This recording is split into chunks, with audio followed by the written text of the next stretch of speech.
and Atiku's threats had become more frequent and terrifying. She glanced at Chika, who was quietly drawing, and her heart ached with the burden she bore. "Chioma," to herself, "I can't let him suffer because of my mistakes." The phone rang, and Chioma's heart skipped a beat. She knew who it was. She picked up the receiver, her heart trembling. "Atiku," menacingly, "time's up, Chioma.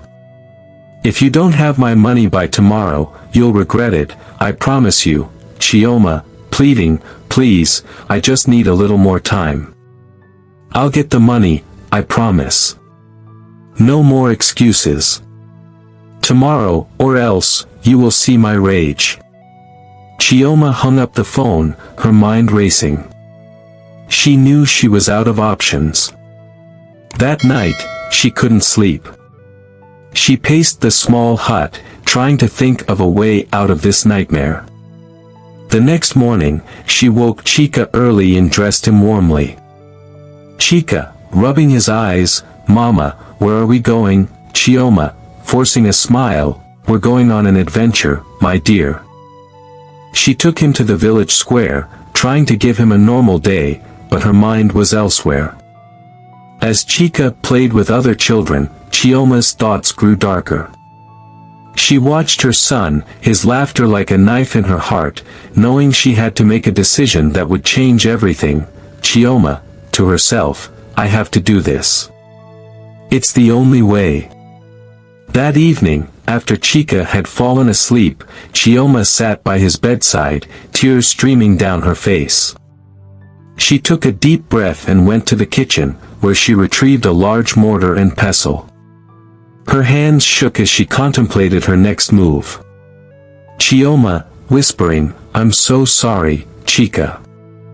I love you more than anything." She went back to Chika's room and lifted him gently from his bed, carrying him to the kitchen. The boy stirred but didn't wake. Chioma placed him in the mortar, her tears blurring her vision. She raised the pestle, her heart breaking with every breath. Chioma, sobbing, "Forgive me, Chika. Forgive me." With a final, heart-wrenching sob, Chioma brought the pestle down. The sickening sound echoed through the small hut, each strike tearing at her soul. She pounded Chika in the mortar until there was nothing left but a grisly mixture of blood and remains. The next morning, Chioma gathered the remnants of her son into small containers, her hands stained with his blood. She took them to Atiku's house, her face pale and her eyes hollow. "Atiku," raising an eyebrow, "what is this that you brought to me?" Chioma, numbly, "Chika's remains. You said you needed something valuable. This is all I have." Atiku's eyes widened in shock and then narrowed in disgust. She took the containers and tossed them aside. "Atiku," coldly, "you've lost your mind, Chioma. This isn't what I wanted. I wanted my money. I wanted back what I gave you, not this." Chioma, desperately, "But you said," Atiku, interrupting, "get out of my sight. You're not just a debtor anymore, you're a monster, a beast." Chioma stumbled out of Atiku's house, her world collapsing around her. She returned to her empty home, the silence oppressive. The weight of what she had done crushed her, and she collapsed onto the floor, weeping uncontrollably. The news of Chioma's actions spread quickly, and the village was shocked and saddened. Chioma's fellow vendors at the market were filled with guilt, wondering if they could have done more to help her. Her friends and family were left to pick up the pieces, grappling with the loss and the questions that remained unanswered.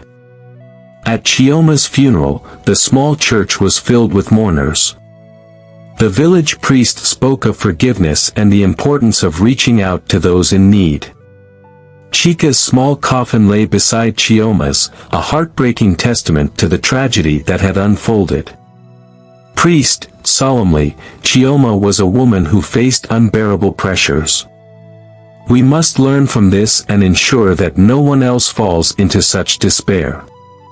The episode ends with the mourners leaving the church, their hearts heavy with grief. This tragic and heart-wrenching story of Chioma and Chika teaches several profound lessons, among which are 1. The importance of community support.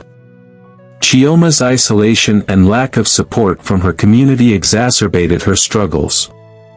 The story highlights the need for communities to be more empathetic and supportive, ensuring that no one feels abandoned or forced into desperate situations.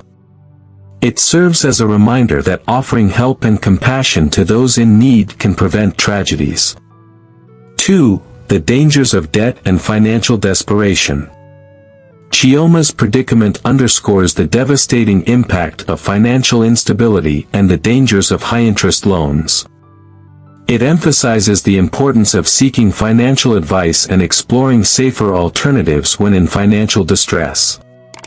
Additionally, it calls for a more ethical approach from lenders who exploit the vulnerable. Thanks for watching. Please tell us in the comments where you are watching from, and do not forget to like, subscribe and watch one of our previous story. See you in my next video.